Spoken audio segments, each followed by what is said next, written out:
A little different than what you usually see, isn't it?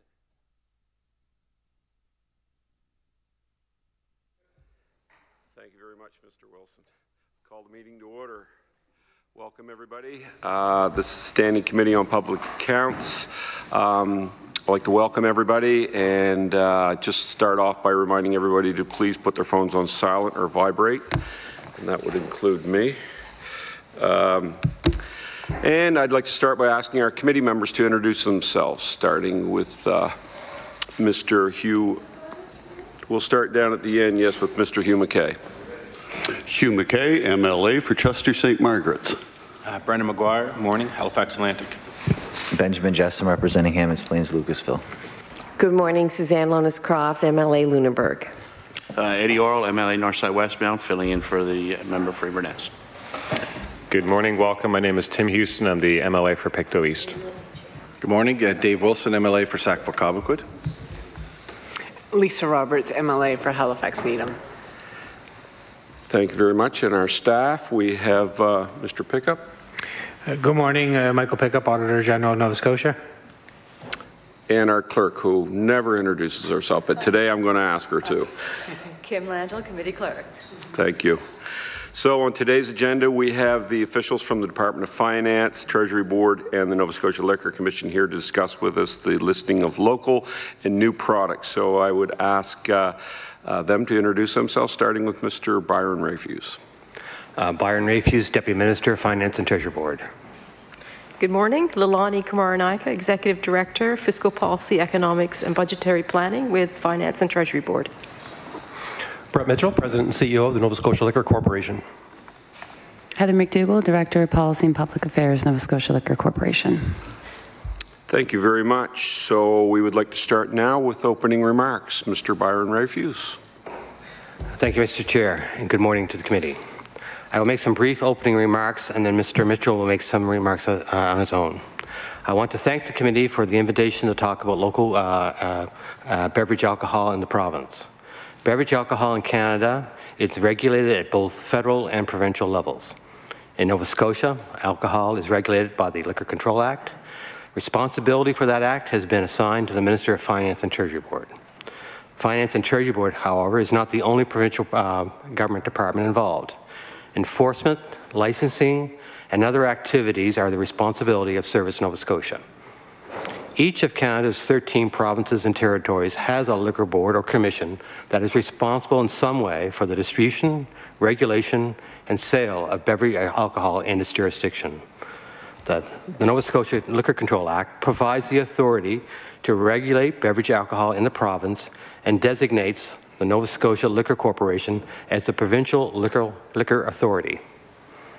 The NSLC has a complex mandate related to beverage alcohol. It regulates and retails beverage alcohol in the province. It must do so in a manner that maximizes customer service and makes a suitable return to the province.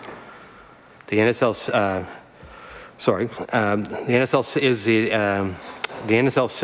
suitable return to the province is one shareholder, and which is the province of Nova Scotia. It must also manage the sale of alcohol in a socially responsible manner. Once it is legalized, the NSLC will have responsibility for recreational cannabis in the province. It will be the sole authorized seller of cannabis in Nova Scotia. I'll let Mr. Mitchell tell you more about his organization in a few moments. As I said, beverage alcohol is also regulated federally. International trade in alcohol is governed by Canada's various trade agreements and its obligations. Earlier this year, Australia notified Canada through the World Trade Organization that it had a significant concern with Canada's regarding the sale of wine, such as market access, and listing policies. Australia identified Nova Scotia, British Columbia, and Ontario, and Quebec in its submission. Australia's brief says policy at the federal and provincial level in Canada are discriminatory towards it. Soon after, the United States, the European Union, Argentina, Chile, and New Zealand joined Australia in this action. Nova Scotia is working quite closely with Global Affairs Canada on this matter. As this is before the WTO, We are obliged to keep that in mind when we answer questions.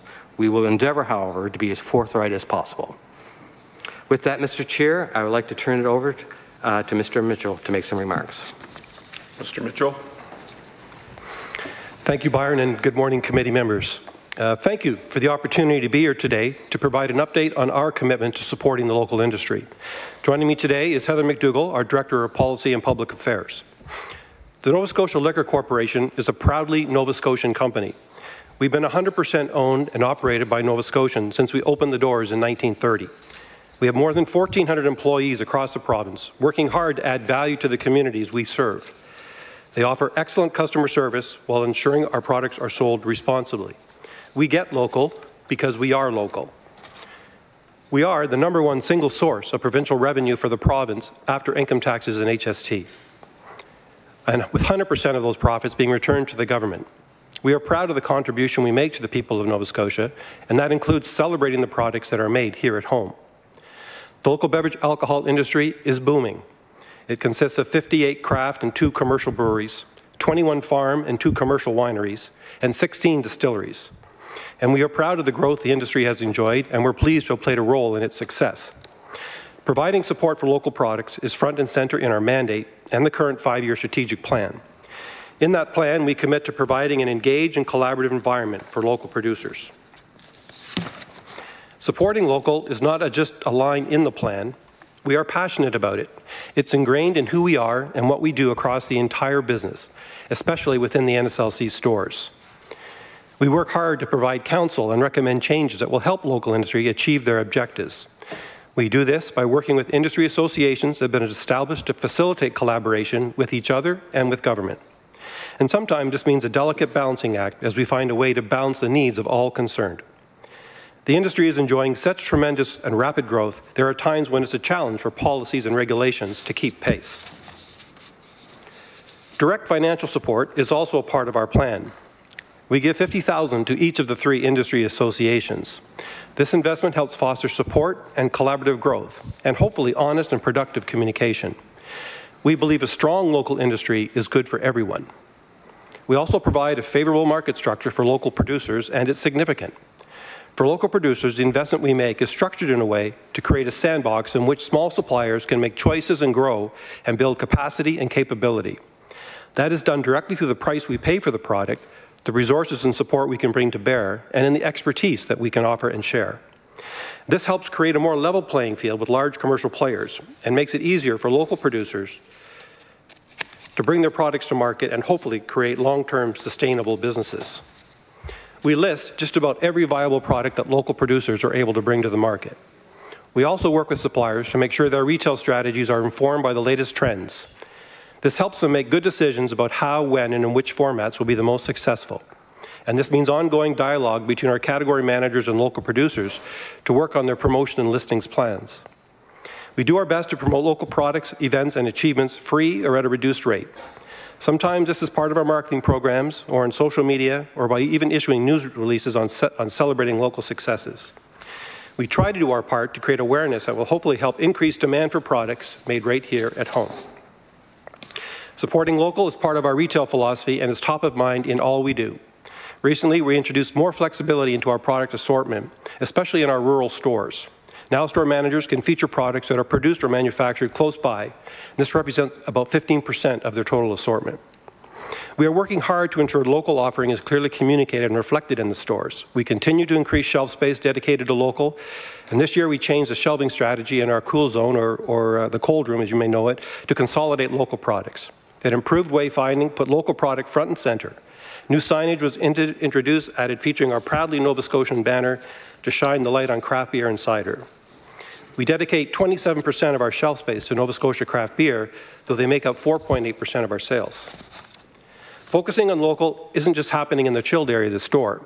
Development of the first signature store prototype is underway in Portland Street in Dartmouth, and this includes a redesign of our warm room area of the store to create a better customer experience and enhance local presence. Later this year, we will also open a new store in the Nova Centre where local product will be featured and celebrated prominently. Our employees are passionate about supporting local and sharing their product knowledge with our customers. We make sure our product specialists are well-versed so they can help customers explore products produced here at home. And we're not just planning for today. The team is planning into the future to accommodate continued growth in the local industry. And we're proud of our contribution for the success of local, and we look forward to the path ahead. Thank you, and I'll be pleased to try and answer your questions. Thank you very much, Mr. Mitchell. We'll start with Progressive Conservative with Mr. Houston for 20 minutes. Thank you, Mr. Chair. Thank you for the opening comments. I hear within a year there'll be cannabis-infused drinks available. Does the Mr. Rafuse, does the liquor store have sufficient shelf space when those cannabis-infused drinks start to appear on the market? Mr. Rafuse. Thank you for the question. I think you're speaking to the evolution of the recreational cannabis policy of the federal government, and they have indicated that they are moving into edible and other products. We are yet to receive clarity from them about when that will be. I know they have a policy planning date of within a year of go live of recreational cannabis.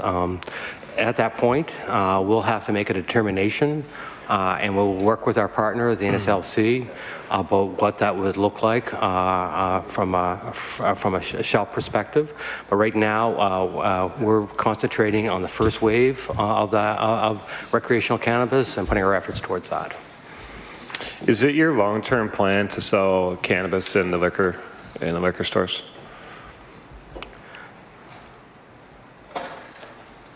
Mr. Rafuse.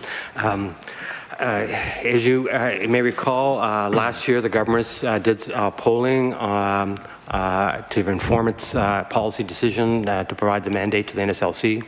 That polling indicated that Nova Scotia is trusted the NSLC as a retailer of a safe and trusted partner to retail recreational cannabis, as it has with alcohol.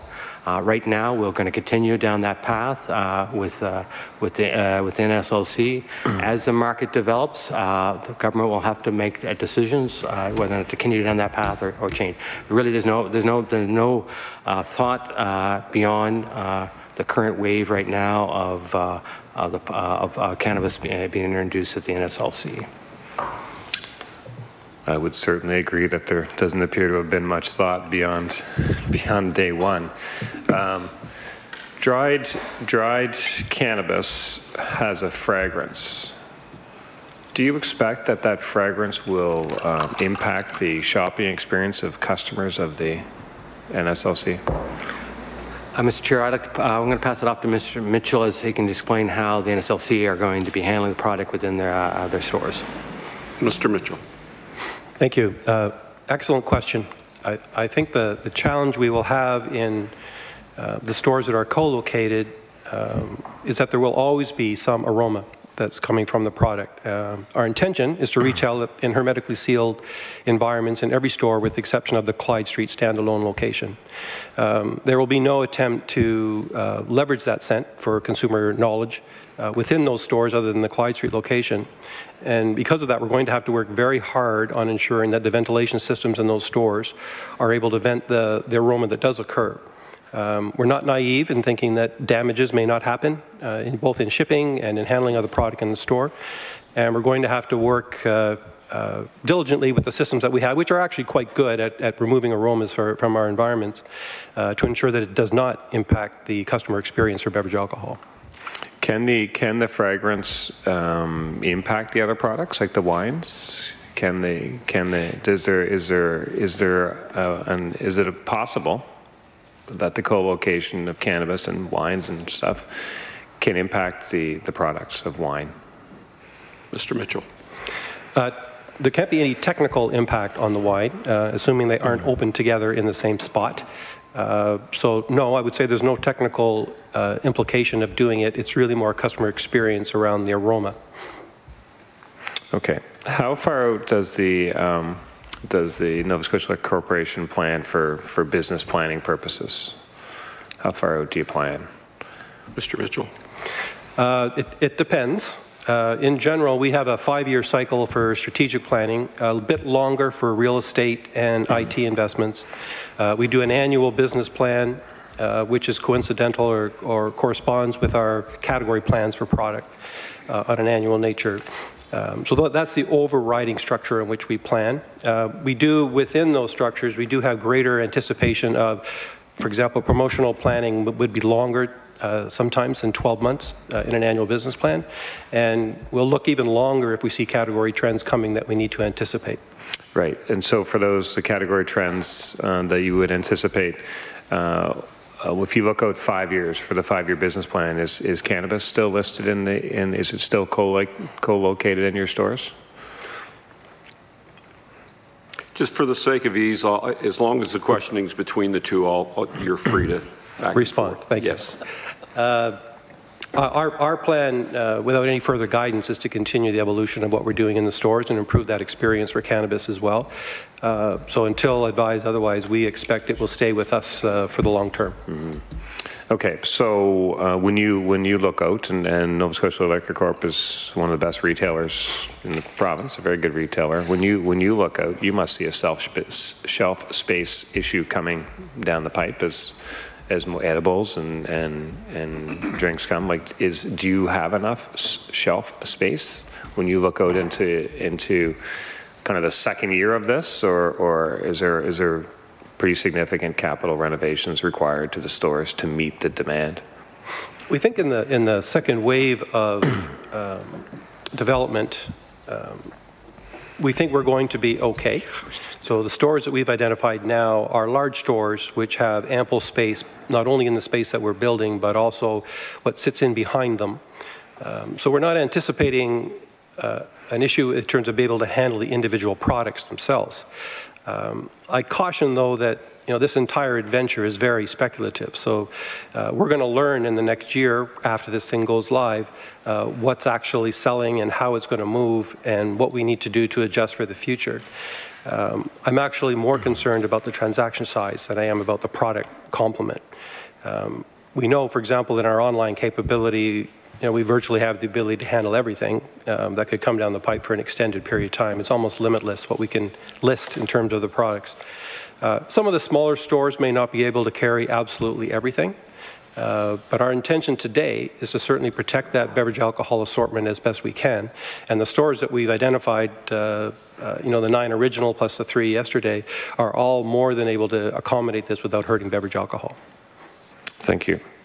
Mr. Rafuse, how many cannabis products has the department had any say in how many products would be listed? Have they given any direction to the NSLC on what products to list or not list? Or have they just kind of passed it over? Mr. Rafuse. With the exception of the compounds of the federal rules, no, we haven't. One of the reasons we chose the NSLC to be our retailer in this space is that they do have expertise on product mix and the like. So we have left it to them, and they have provided information to the province as to the types and mix of products they are going to list. That will be yet to be finalized as they go through their supplier selection process. But we did not put any limitations on them as far as the actual cannabis product it is itself. Thank you. Mr. Mitchell, how many products will the NSLC, how many cannabis-related products will the NSLC list on day one? Mr. Mitchell. It is still a work in progress, as Mr. Rafuse said. We anticipate that in the called the 8+3, so the 11 stores that are not standalone, they will have somewhere in the neighborhood of 150 products that we'll carry. In store? In store. And the Clyde Street location, the center location, will have probably double that, 300 plus. And again, online, we expect to start just on what we think is out there, probably in the 400 to 450 range. But again, I caution these are all very speculative, and we're going through that process right now with our suppliers. Wow. So 150 in the stores and 450 online. That's it. It's a lot of product. A lot of product. Do you have any expectation of what the split will be between in-store sales and online sales? We are anticipating a 40 to 45% online sale capability. Okay. Okay, so to get rid of the black market, which is one of the stated intentions of this little exercise, to get rid of the black market, you need to offer what people are actually consuming at a price that makes sense for them. And do you feel like that with those 450 online, you can offer the products that people are actually consuming? Well, I think that, again, we're going to need to learn. We don't pretend to be experts at all in this. But based on what we know in terms of the number of strains that are going to be available, which is probably as important as the actual sheer number of SKUs or products that will be available in our stores, we anticipate that we'll certainly be able to do a very credible job right from the get-go. A lot of it's going to obviously depend on what the licensed producers are able to provide to us and how much of it they're going to have of particular strains. But we're feeling confident that we'll have a great retail base to start from. Your earlier comment that it's a lot of product. It is a lot of product, but these stores that we're putting it in are high dense merchandising opportunities, so they will be able to handle it, and it will be we think, an ability for people to get everything that they want within the guidelines that the federal government is going to allow us to sell to start. Okay. So the producers will all the cannabis products go through the government warehouse? The ones that are sold, well, I guess all of them. Yes. Okay, and that is the Bears Lake warehouse? No, we have a third-party warehouse that we're using for cannabis. Our physical building was too small. We needed somewhere between 10 and 15,000 square feet of that warehouse to be able to do it within our own building, and we were unable to do that, carve that out of the alcohol space. And we had a technical issue in how our online capability actually marries with what's called the technical stack between our system and the distribution system that runs our warehouse, and it wasn't capable to handle what we think are an extreme number of online transactions, as many as 3,000 a day. So we needed to get a third-party support in order to do that. Okay, so that's ready now? It will be ready. It's in the process of being put together. Okay, and so all the products will go through this particular warehouse. Yes. So do you have any sense of, let's call it the 450 online? How many of those will be kind of Nova Scotia products? That is a great question. One of the things that we are learning as we go through this is that the process to get licensed is a multi-stage one that really has two key gates. One is the license to cultivate, and then one is the license to sell. And that's all managed by Health Canada. We think that based on what the intended Nova Scotia suppliers have told us, they will not be ready for the start of when this goes live. So I'm going to guess at best, Two or three Nova Scotia-based producers at the beginning, possibly going as high as 12. Yeah. Correct. Okay. I noticed that you started to advertise internally for people to sell cannabis, I guess, in your stores. I can table the posting that went up, I guess. But in the posting, it was talking about looking for people who are prepared to undergo extensive training for product knowledge. Who will provide that extensive training? We're building our curriculum right now, so it's a combination of our own in-house training capability, which is quite advanced on the beverage alcohol side. So we will be integrating the training into that curriculum. We'll be using both third-party sources to help us build that training and to help deliver it when the time comes. And we'll do that right up close to when we actually go live in the stores. We'll also be relying on our licensed producers, since they're producing the product, to come in and help train our staff on what it is they're actually selling to us. So it's a three-tiered piece. Ultimately, it becomes our own curriculum within our own training environment. How would I be able to identify my cannabis expert when I go in the store? Well, you'll be within an enclosed environment, so they'll all be within the actual space in which you can purchase the cannabis. And everyone who works in that space will have been expected to go through the training. Okay. Okay. So in terms of the finances, the budget estimates, we know in the budget that that was tabled by the province, the vast majority of the surplus came exactly from cannabis taxes, right? So part of that was the $10.4 million in cannabis tax. That's a number that came from NSLC? Was provided. I think I should defer to my colleague, Mr. Rafuse, on that. Mr. Rafuse? Certainly, the issues about the calculation of tax that was included in the provincial budget, it was done by the Department of Finance and Treasury Board. Mm-hmm. And that was based on grams sold, a grams sold estimate that was provided by the NSLC, correct? That's correct. We had grams sold from them, and we also had insight for our HST modeling for medical cannabis as well. So did you rely completely on the NSLC's numbers, or did you kind of modify them based on your own understanding? No, we use their numbers to model out both the excise tax and the incremental HST that's included in the budget. So according to the NSLC business plan, that business plan contemplates 87.2 in cannabis, 87.2 million in cannabis sales, and the 10% provincial portion of HST would be 8.7. Mm-hmm. But the budget showed 10.4.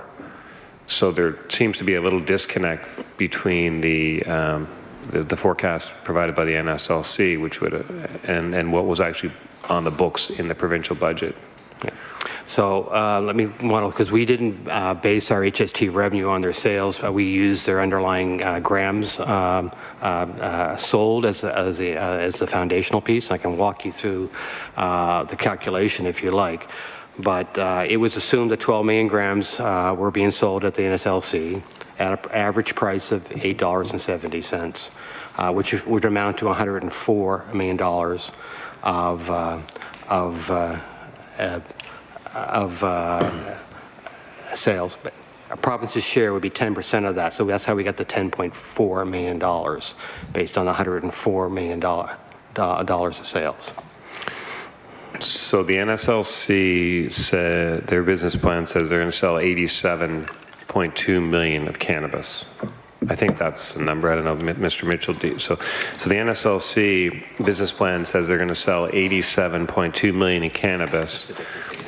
The Department of Finance says, no, that's wrong. You're going to sell 104 million.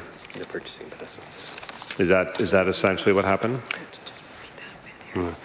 So there are actually materials speak of 12 million grams, but there's a product mix that includes other things that's led to, that led us to our sales calculations. So as I said, we based it on the 12 million grams. Comes up with the 10.4. They include an infusion of other products as well as a flowering product.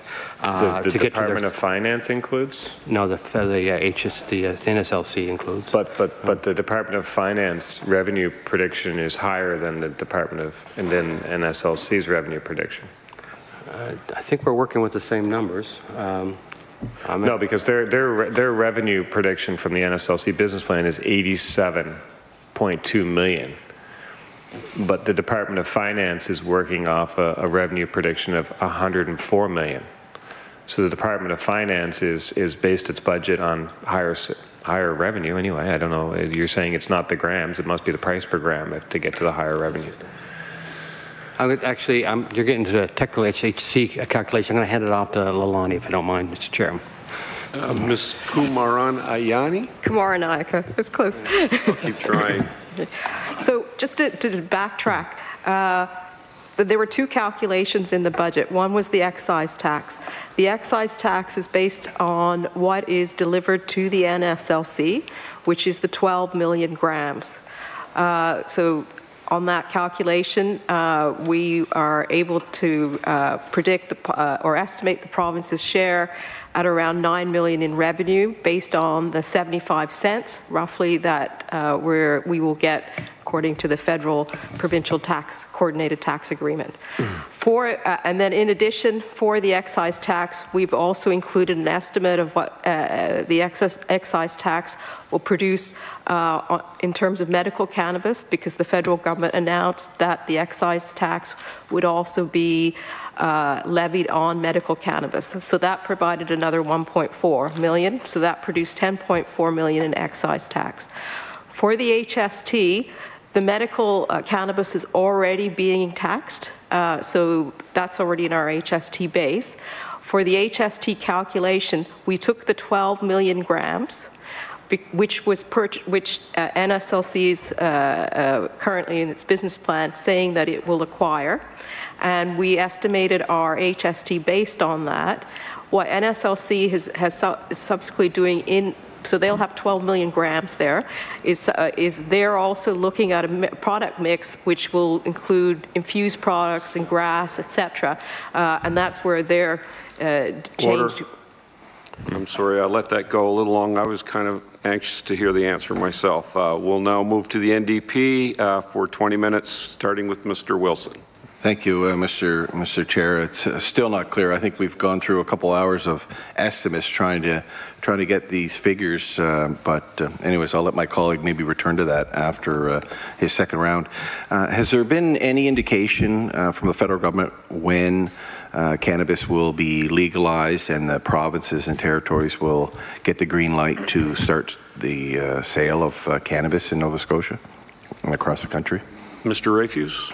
Certainly there was the planning date of July, and there has been some strain on that given passage into the Senate.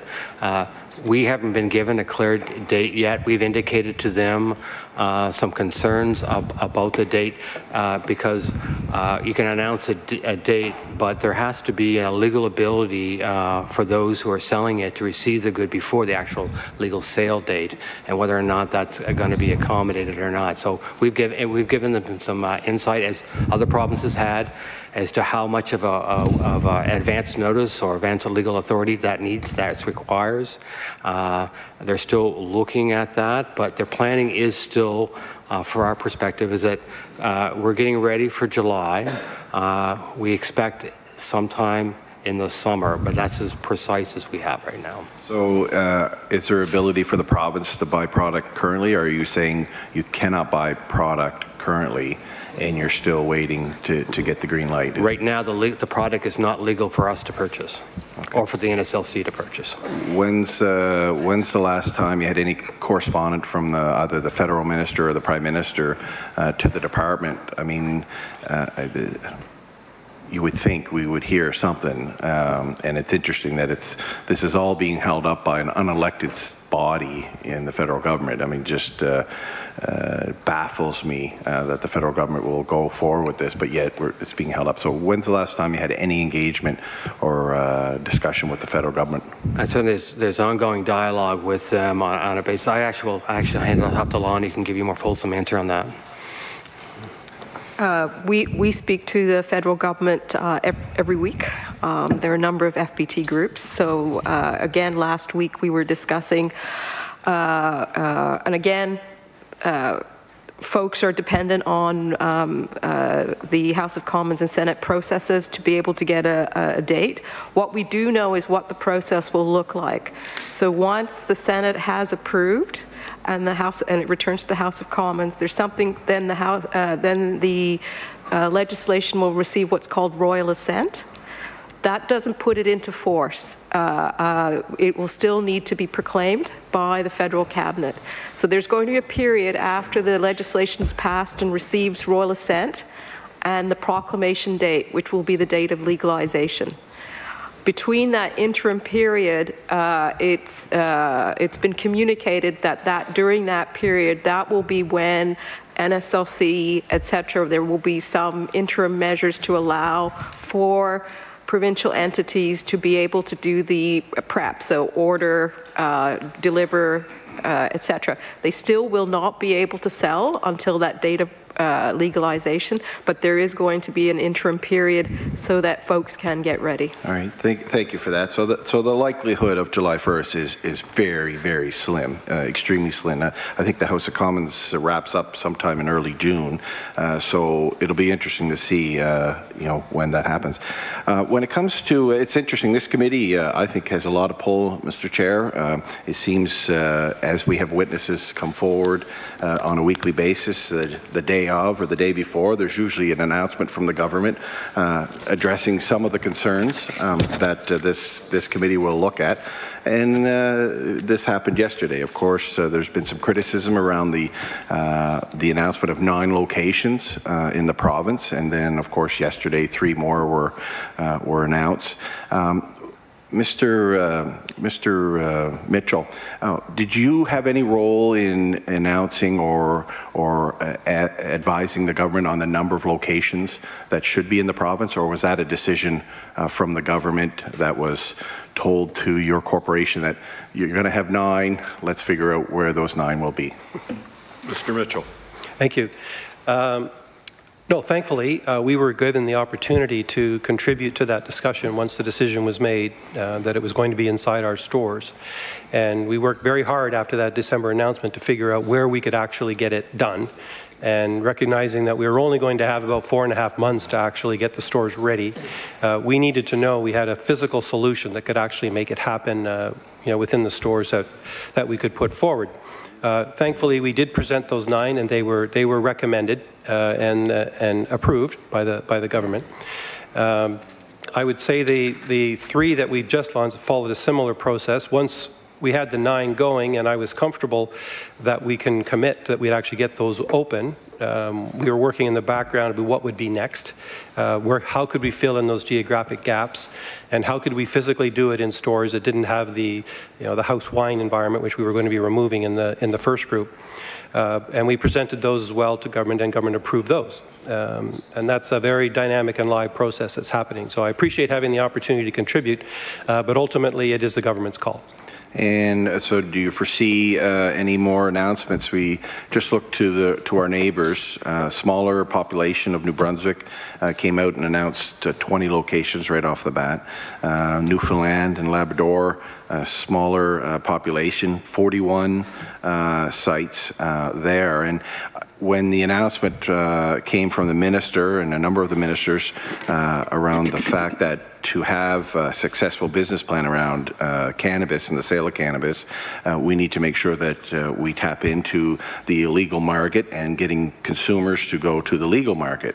And of course, access to that, 9 stores, very limited. And I know I heard the criticisms. I've engaged with other ministers who in their own area didn't have it. So will we see a rollout of more stores potentially before the startup date, now that we know it probably most likely won't be July 1st, but will there be an opportunity maybe to announce more so that we can tap into the illegal market to make sure that we have that transition of consumers from getting it illegally to getting it legal under the Nova Scotia Liquor Corporation? I'll answer it from my perspective, then I'll defer to Mr. Rafuse on the overarching kind of government perspective. We're not anticipating doing any more stores until well after we've had some chance to get some learning. We think now with the 12 we have, we've got great geographic coverage. I have a bigger concern or issue within HRM now, and just in terms of the numbers of transactions that we'll go through. But I think we need to learn, and we need to figure out how much is going to be really online, how much is going to be able to go through these stores, what are we going to be able to handle, how much product are we actually going to be able to get our hands on to sell. And I think all of that will lead us to a place where we'll determine whether we need more outlets or not. One thing I've been very clear on is that this was to be a modest start, and it was intended to be not so capital intensive that we could be potentially wasting millions of dollars in ramping up large numbers of stores. I can't comment on New Brunswick. I don't know the understanding of why they're doing what they're doing, but I do know across the country we are in a very, very good place comparatively to my peers, at least across the country. So I don't see a need to do that. I like the modest approach. I think it gives us a chance to learn. I have no illusions that we'll be eliminating the black market day one. It's going to take years of development to do that. But again, retail is a journey, and I think we have to recognize it's a long one. Mr. Rafuse? Well, I appreciate that. We have kind of limited time. So it's interesting that we went from 9 to 12. Is it because of maybe, I mean, just recent reports from StatsCan indicated Nova Scotia has a high percentage, I think the highest percentage per capita of cannabis use in the country. Did that play a role? Was some of that information and data that you received that you realized having 9 stores just won't meet the need that may be out there if those stats are correct? Mr. Mitchell. We knew that Nova Scotians on a per capita basis consume more cannabis than most provinces. That's not new news. I mean, the number they quoted was. But after British Columbia and Nova Scotia are recognized as the heaviest consuming provinces, so we were well aware of that. This for us was strictly an issue of where and how to physically do it within boxes that already exist. The first grouping, I won't say they were easy, but we were easily able to identify a space in which to do it. None of these 3 have house wine sections, so they're all going to be unique ways of actually doing the construction. Mr. Rafuse. I just want to add further just to remind the member that actually all Nova Scotians have access to legal recreational cannabis through an online system, and so I think that robust presence there will alleviate that concern from a physical footprint perspective. But as the government has said, and as Mr. Mitchell has said, the approach here is that we would look at it and learn as we go, and if dictated, more locations would be forthcoming. But right now, we believe that the online presence will fill that gap. So that kind of leads into my next kind of round of some questioning. Of course, I think it was indicated 40% potentially will buy the product online. Who is going to oversee the online purchasing of cannabis? And in the light of recent breaches, information breach, I would assume that those who do will buy cannabis online and may already do so, do it so that it can be discreet. And the concern would be how secure is the system that is going to be implemented to facilitate online purchasing of cannabis. So who is going to oversee that process, and are the security controls in place to protect the information of consumers and Nova Scotians? Mr. Mitchell.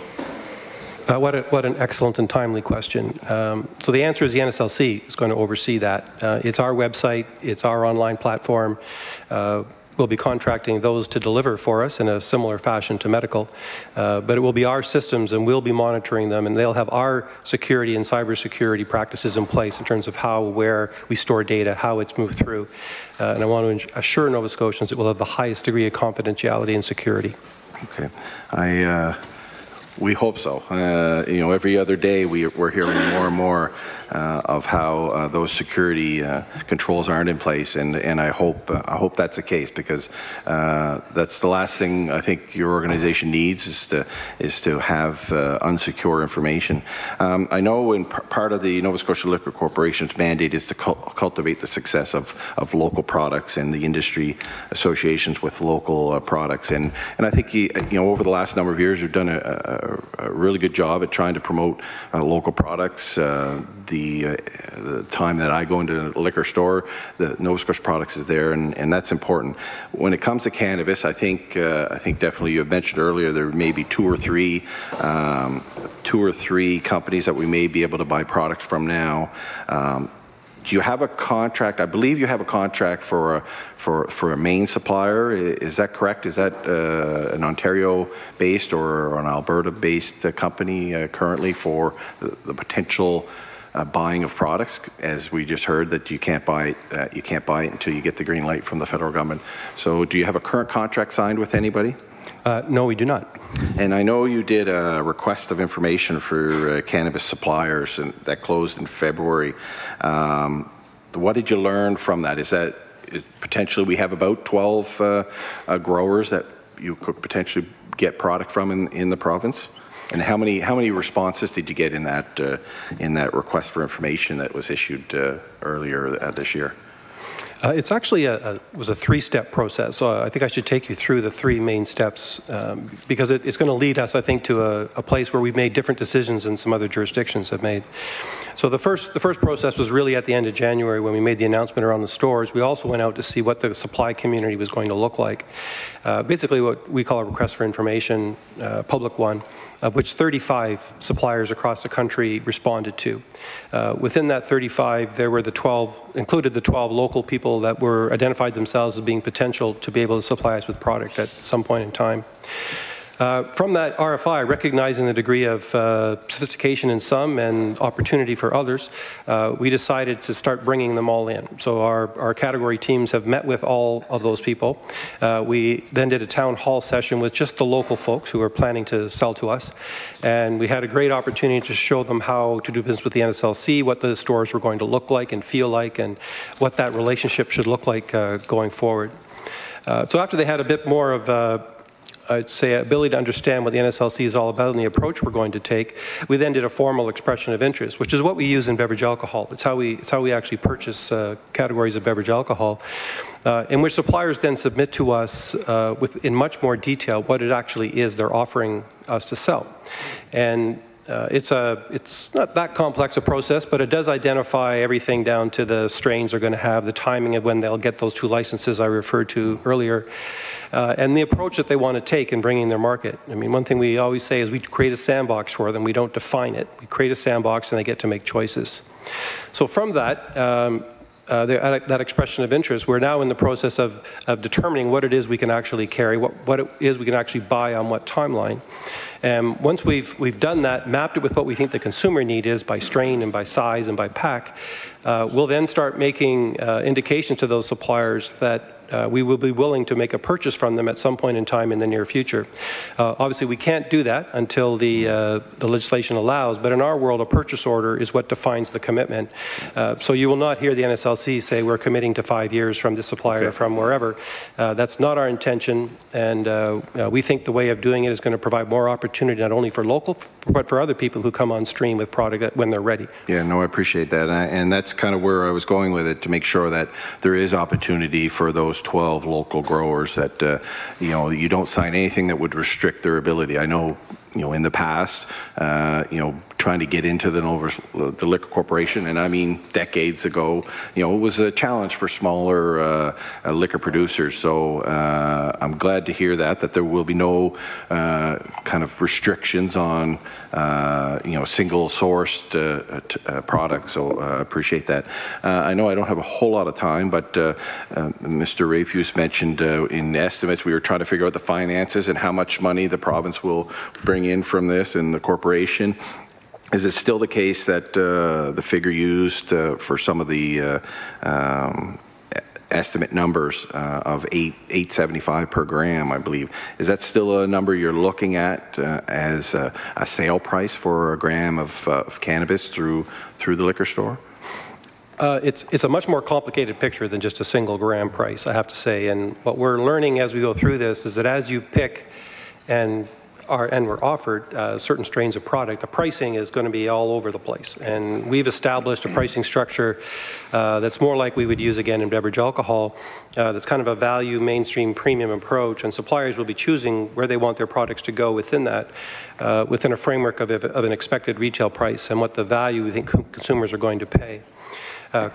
Coincidentally, as that's happening, obviously the black market's reacting to what's happening in the country, and we expect the price to fall as it has already from the early days when we first started this. So I would say that the numbers are still speculative. They were speculative then and they're speculative now.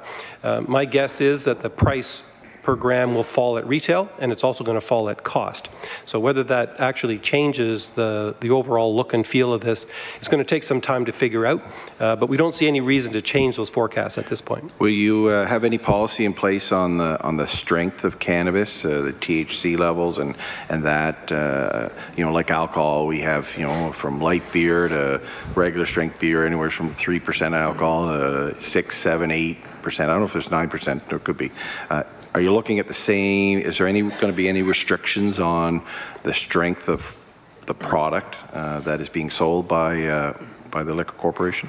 We're still waiting for Health Canada to identify the limits, if you will, on how this product is going to be allowed to come to marketplace. But it's certainly our intention to sell product responsibly.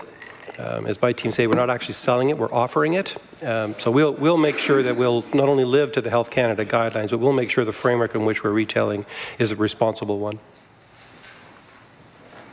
I have about 30 seconds. I know in my own area I've engaged with staff at the Liquor Corporation and that, and I've been indicated that no one will be forced to go in and sell cannabis in that section of the store. Is that still correct? I think the minister acknowledged that in estimates for me. Yes, that's correct. And will there be added security, security personnel in the stores once cannabis starts to be sold in the corporation? It's a great question. We do get asked that a lot. I have to say I don't like normally to get into too much specifics around security. You don't want to identify the areas for those who have bad intentions to look at. But it will certainly benefit from all the strong security environments we have for beverage alcohol. The nature of how we're doing it will be an enhanced security area just based on how we're structuring it. The security around the actual product will be much more intense than what we have today on beverage alcohol. And it's a completely a full-serve environment. There will be no self-serve allowed in any of these locations, so the product will not be out where people can just grab at it. Order. Thank you. We'll now move to the Liberal Party with Mr. Jessup for 20 minutes. Thank you, Mr. Chair. And through you, I would like to initially invite the Executive Director to finish her answer from the initial line of questioning that Mr. Houston had. I think we were talking about the distinction between the NSLC's revenue projections and the department's. Lilani. Yeah, and I will again reiterate what Mr. Mitchell has said. We are doing these estimates in a market that doesn't exist yet. We've used our best information at the time that we did produce our budget estimates, but as the actual legalization occurs, then that is actually when we'll get some real data to be able to do some modeling. So, and even in the budget book, we did talk about that these assumptions would vary and depends on actual consumer use.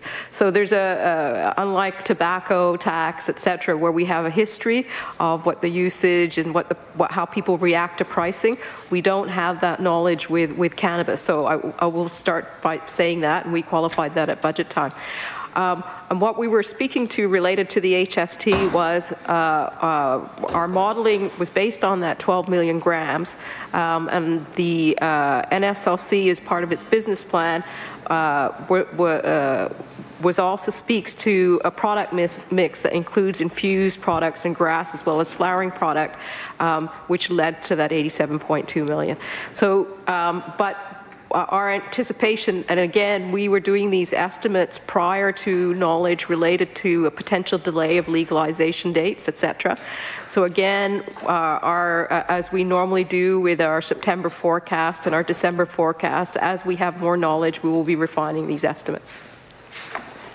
Thank you very much. Through the chair to our president and CEO,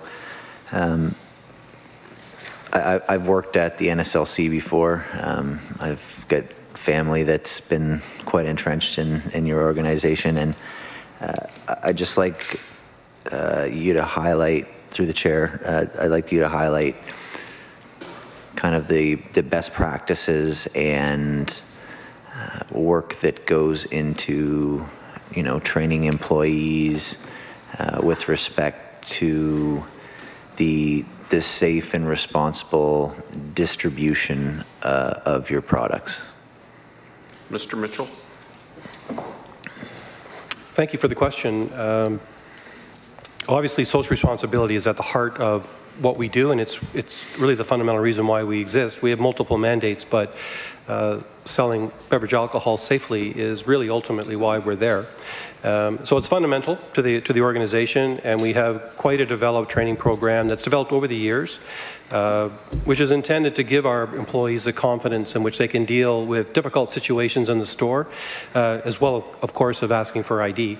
The cornerstone of that is the We ID program, which requires our employees to check anyone they think is under the age of 30.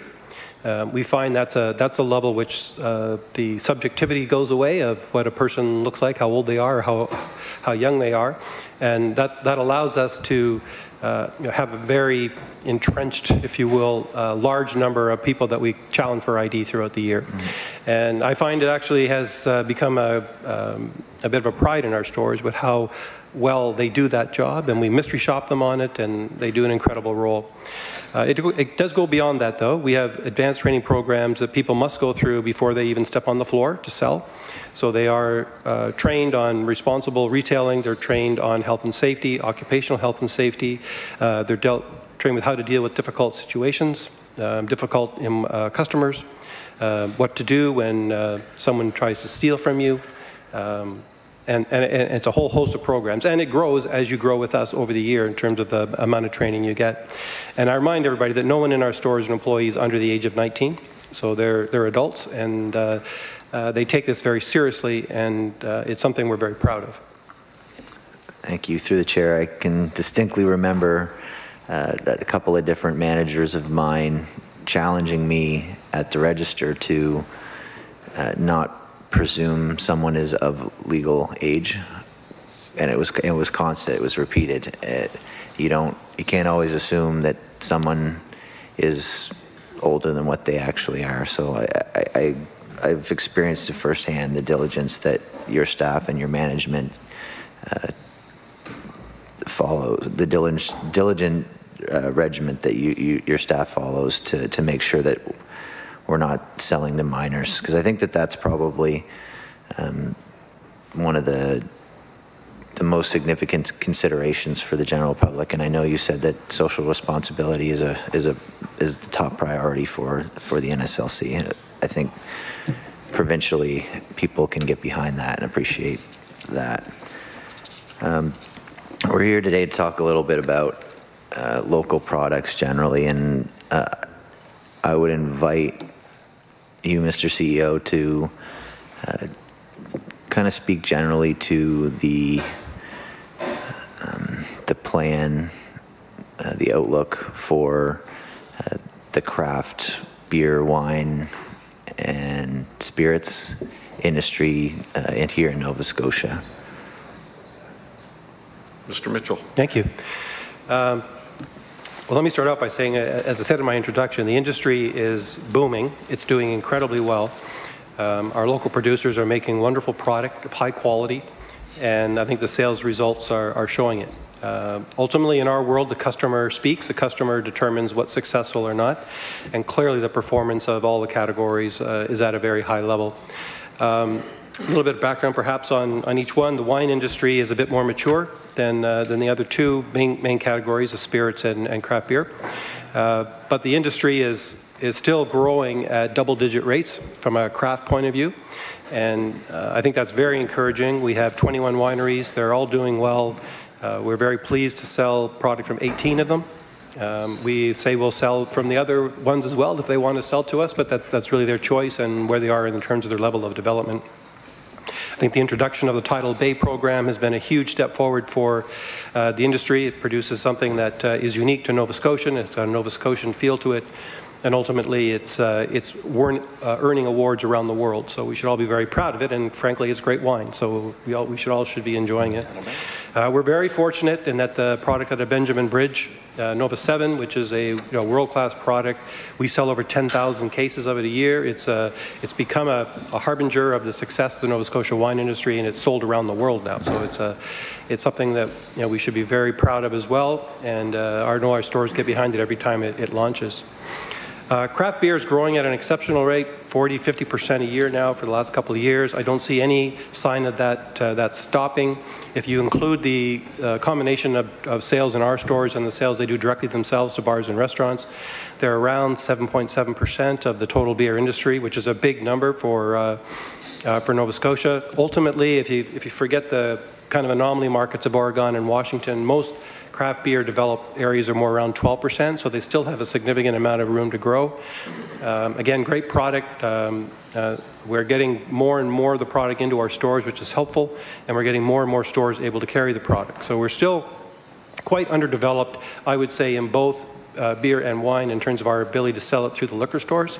I encourage them to want to do that, although it's not really necessary that they do. But I always say if you want to sell wine, you want to sell it where people buy wine.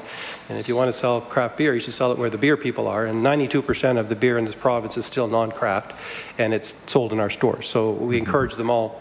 I think the surprise has been the distilling group, because frankly, we talk about them as being small, but they're actually getting up to the 6 or 7% of the entire spirit industry in Nova Scotia. And that's very encouraging, because obviously it's a high margin business, and it's one that requires a fair amount of investment to get going. So we're very pleased to see the spirit industry come along. We again try and create a sandbox in which they can make choices and they can determine how they want to play, and ultimately the consumer will decide. So far, Nova Scotians are deciding that these products are here to stay. Thank you. Through you, Mr. Chair, I'd just like to, I guess, regress to my initial line of questioning on the safe distribution. I'm just curious, with the onboarding of cannabis distribution, what does this do to your training for staff members? It certainly creates a different environment on one level. We're dealing, and we have been for a while, we deal more with impairment for any reason as opposed to necessarily just beverage alcohol. But we do have to change how that looks and how that training feels for the introduction of cannabis into our locations. So we will be updating that training for our employees, perhaps a more robust look at how we can recognize impairment, because the conditions are different, and as you know, there's not necessarily the right or optimum way yet to determine whether someone is or someone isn't, unlike impaired driving. So we have work to do, but it's not going to be beyond the notion of good judgment and people using their expertise and identifying when someone is literally inappropriately trying to buy beverage alcohol or cannabis, or unfortunately the combination of the two together. Thank you. The NSLC is a great employer, serving communities that, in many cases, it's one of the major employers for that area. Do you see,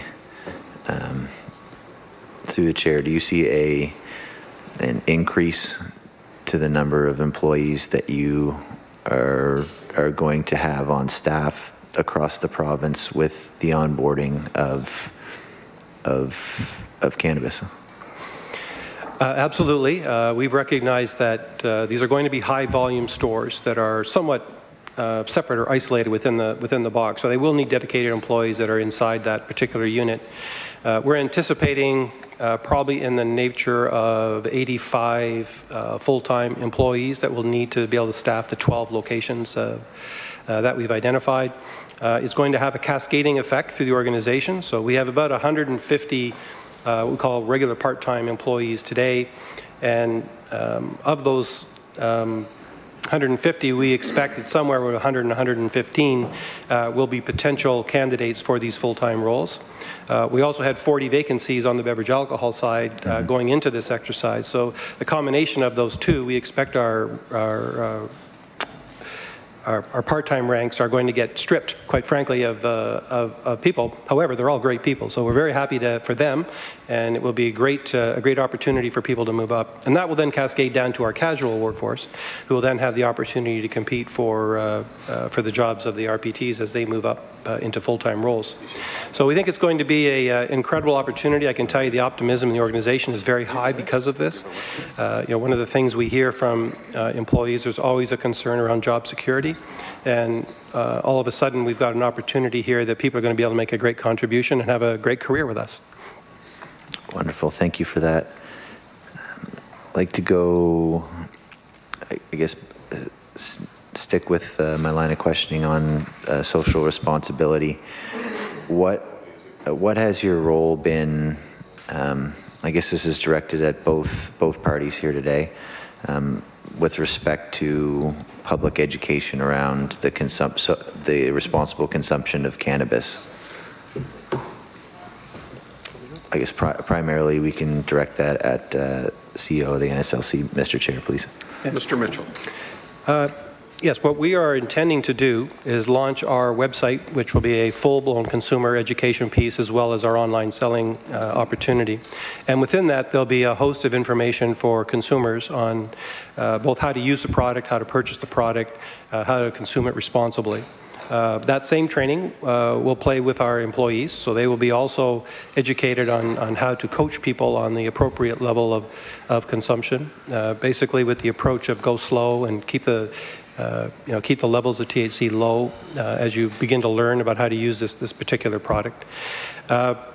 We are working with MAD Canada on our high school program, which we've been running now for a number of years, in which I think about 70 schools across the province get their program, which is a high-end media program that talks about impairment, and they've switched the content of their program to be primarily around cannabis impairment. And that's a great way, because we at the NSLC do not talk to anyone under the age of 19. So all our education programs are designed for customers, so 19 and up. And we work with others and help fund them if they're going to do it in other areas. We're also working with the universities on our Keep It Social program. That's a program which we fund and the universities run, which helps university students and university campuses deliver the appropriate messages for not only beverage alcohol, but now cannabis. And we will let them deliver the message and deliver the curriculum, but we will help them and we'll help fund them. And it's actually very appropriate. I'm sure most committee members aren't aware of this, but that program has been so strong, it's actually been adopted by most of the Atlantic Canadian universities. So cool. PEI is using it, New Brunswick's using it, and Newfoundland as well. Very nice. Mr. Rafuse.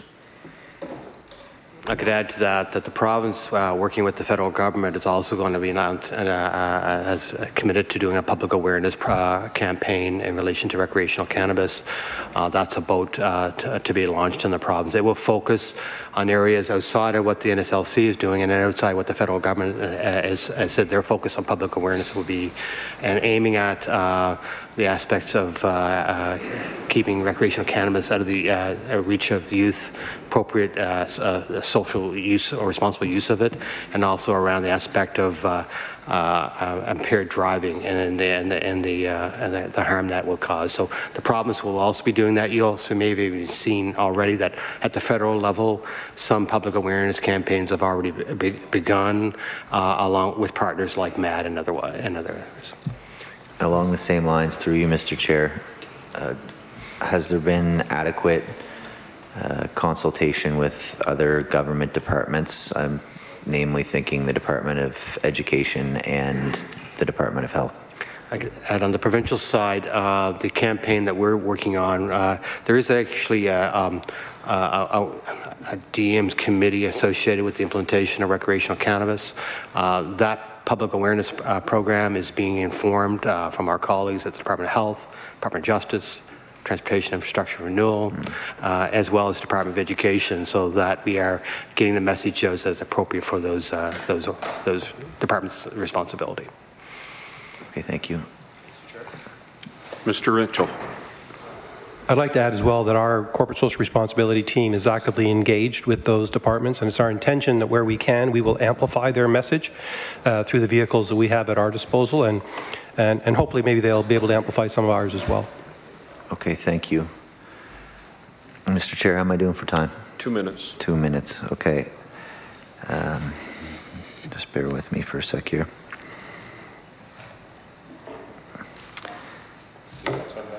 What's that? I'm just curious, will the sale of cannabis at the NSLC be conducted at the same or a different register than alcohol? It'll be at different registers. Okay, thank you. And I think that's all I have today. Thank you to both parties for being here today and answering our questions.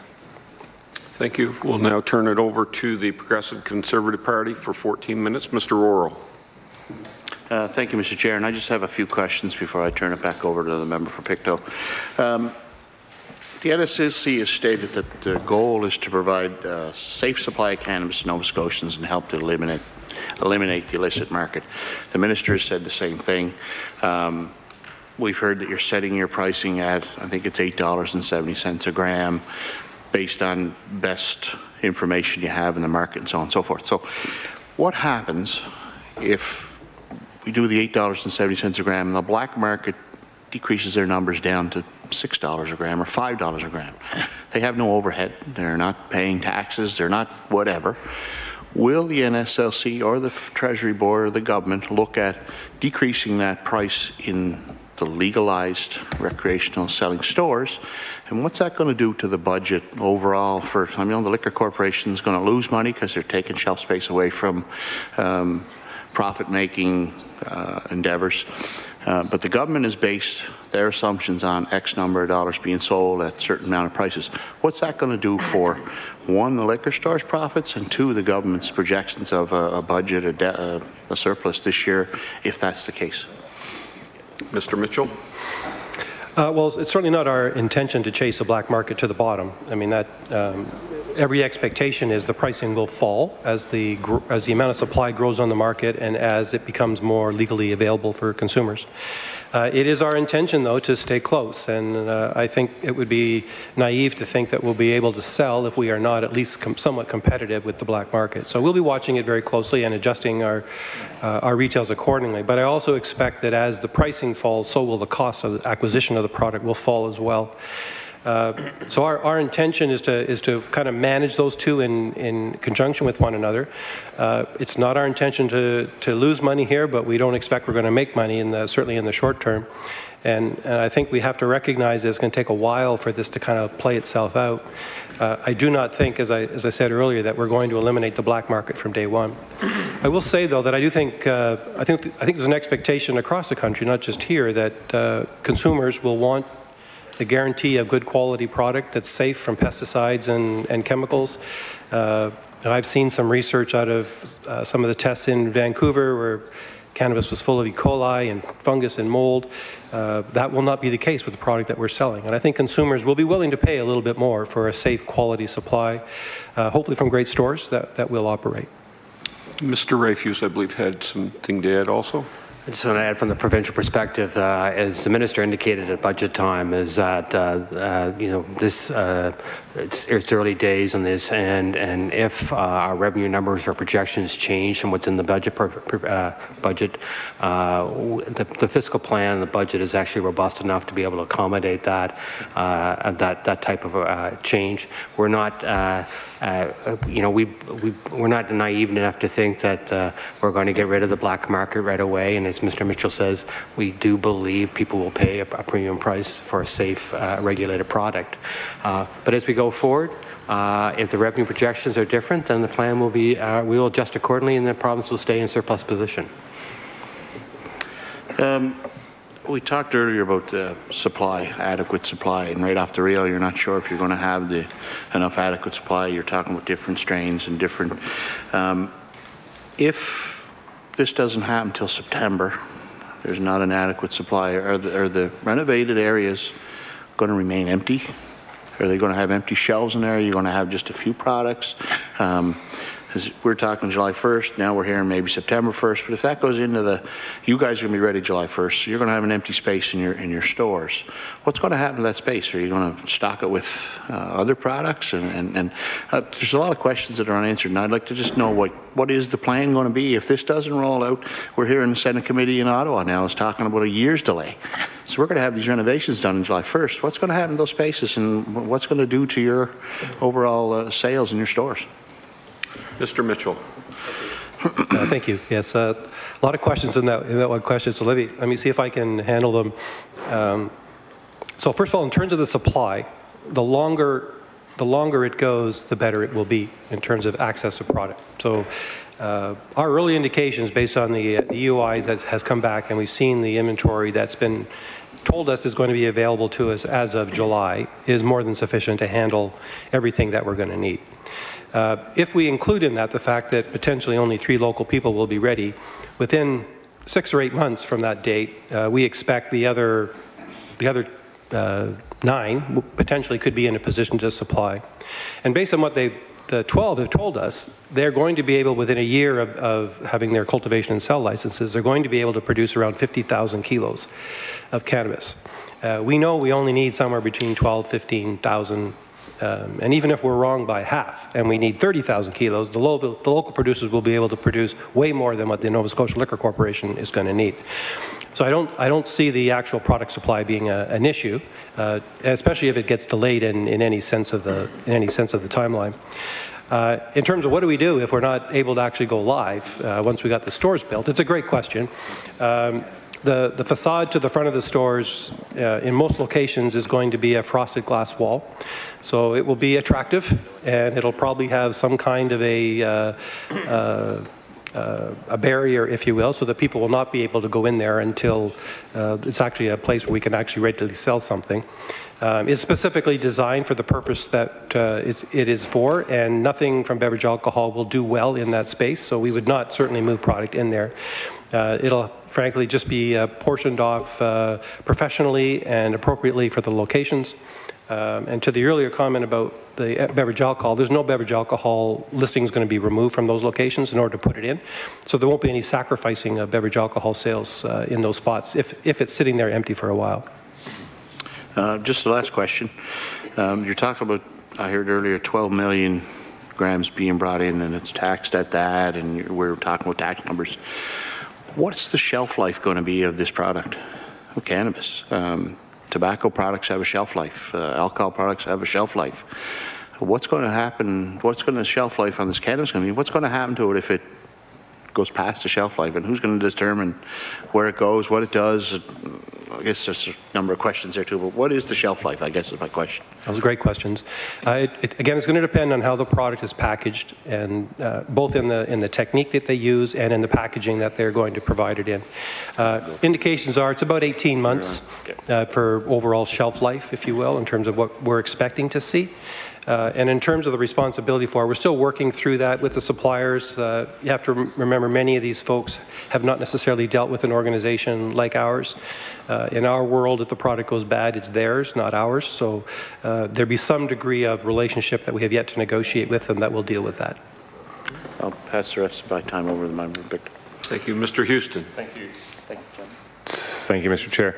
Mr. Rafuse, if our craft beer breweries and winemakers and hard cider makers, if they're not using the NSLC distribution network, why do they pay a fee? That's a good question. It's really been subject to a recent court case, and really what it amounts to is that the sale of beverage alcohol is a controlled substance in Nova Scotia. Therefore, it has been acknowledged that there needs to be a fee can be charged at those sites that are non-NSLCs. Basically, it's a fee for the right for them to sell alcohol. And does the province have complete discretion over what that fee is? It's designed in policy, and yes, we, as the sole shareholder of the NSLC, that fee is set out in their policy, but ultimately the province has responsibility for it or control of it. So could the province meet the terms of the court ruling by charging like a 1 cent fee? 1 penny, or I don't think we're obligated to charge anything. It just established that there is a right to do so. Yeah. So if you have the right to do it and you can set it at what you want, why is it such a rich amount? I wouldn't characterize it as a rich amount. It's to keep pricing actually in line to what it would be at the NSLC. So I'm not sure. I wouldn't call it rich. In fact, it's actually less than what it would be at the NSLC. Yeah, but it's a very high percentage. They're not using any of the NSLC's distribution network, but they're still paying a very high percentage. This percentage is like McDonald's doesn't get a slice of every burger that Burger King sells. So why does the province choose to charge our local? Well, it's 5%.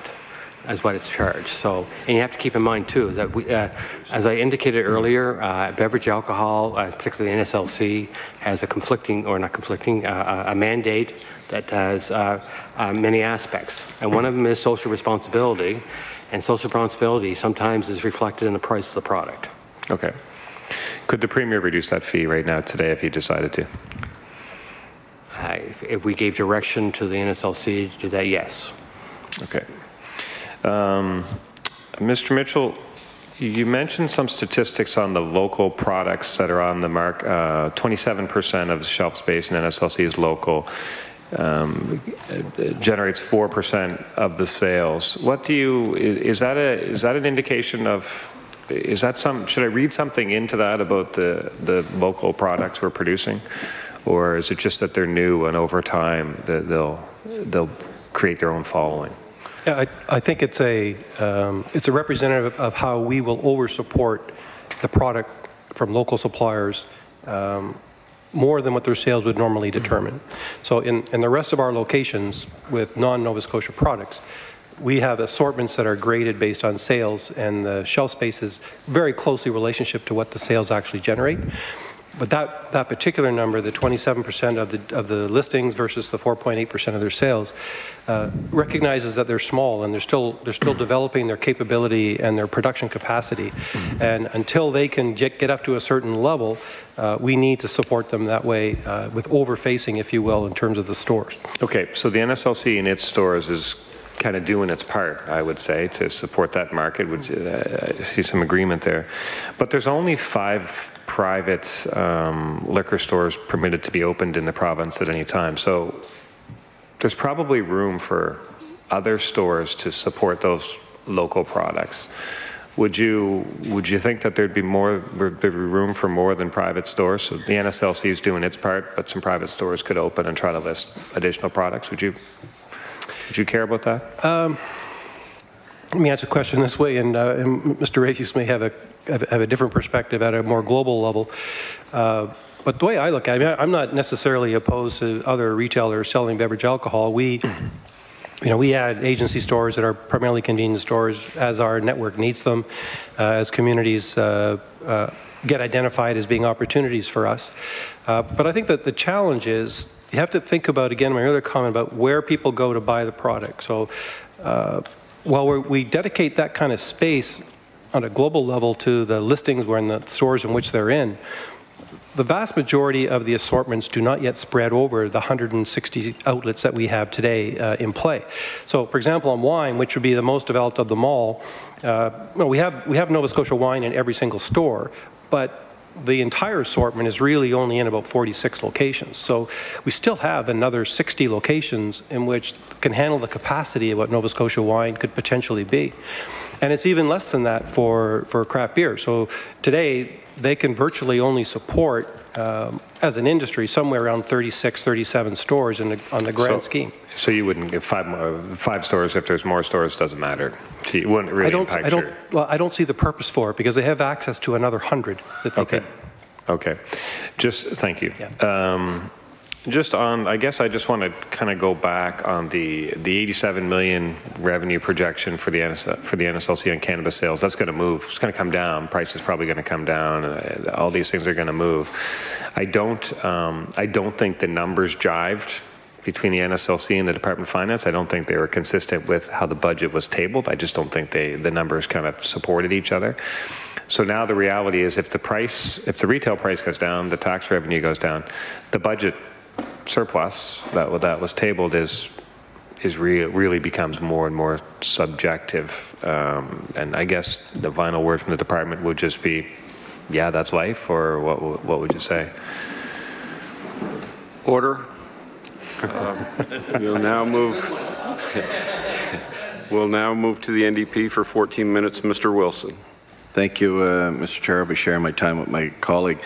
Just quickly, just so that Nova Scotians know what the rules are and what the case is here in Nova Scotia around the transportation of liquor across borders. I know the recent case with Mr. Camo from New Brunswick, who was charged with being in possession of alcohol that wasn't purchased in New Brunswick, and then that case going right to the Supreme Court, and a recent decision that preserved the current trade regime, saying that provinces have the power to enact laws that restrict commerce of their overriding purposes, and in the case of New Brunswick having those rules. I know the Premier has been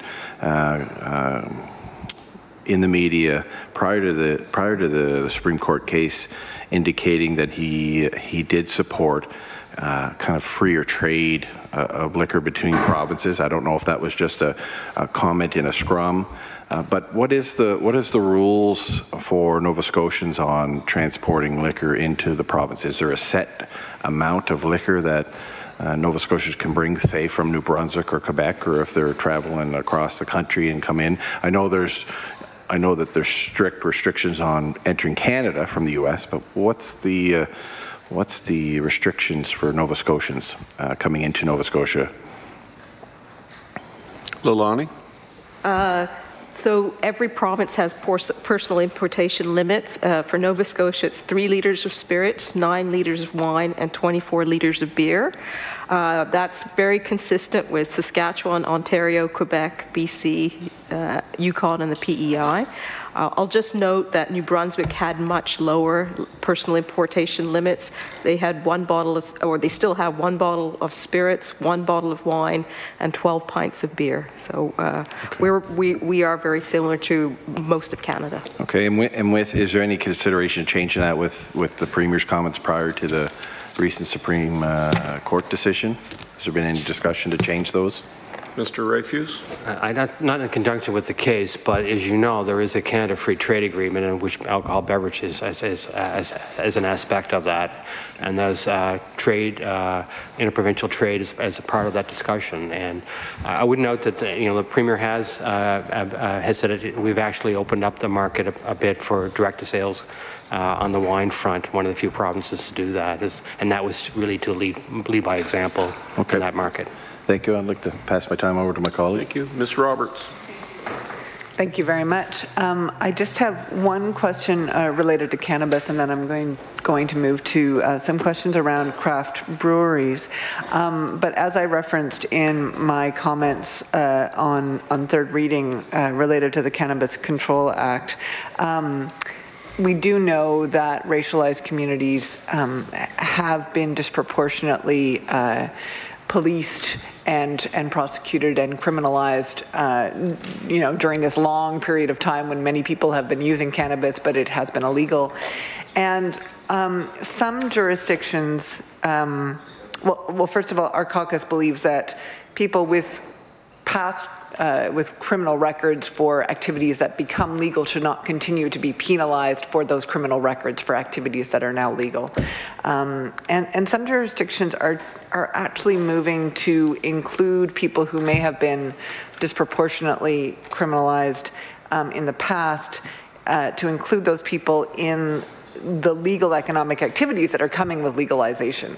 And I'm wondering if, for the NSLC, if there's anything in your hiring practices that would discriminate against someone who has a police record based on cannabis possession or other activities that will now be legal, and if so, have there been any conversations at all about changing that, or about using this as an opportunity for redress? Mr. Mitchell. Yes, wonderful question, and it's something that's definitely on our mind. We recognize that once we go through that whole process of hiring that I described earlier, that there's most likely going to be an opportunity for people to be successful in getting a job at the NSLC as a consequence of the cannabis program that's coming. Right now in our environment, you can't work at the NSLC if you have a criminal record.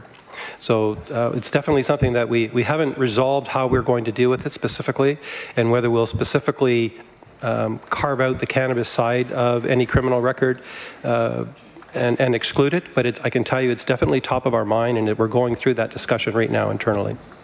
Okay, well, I encourage you to continue that conversation and hopefully arrive at something.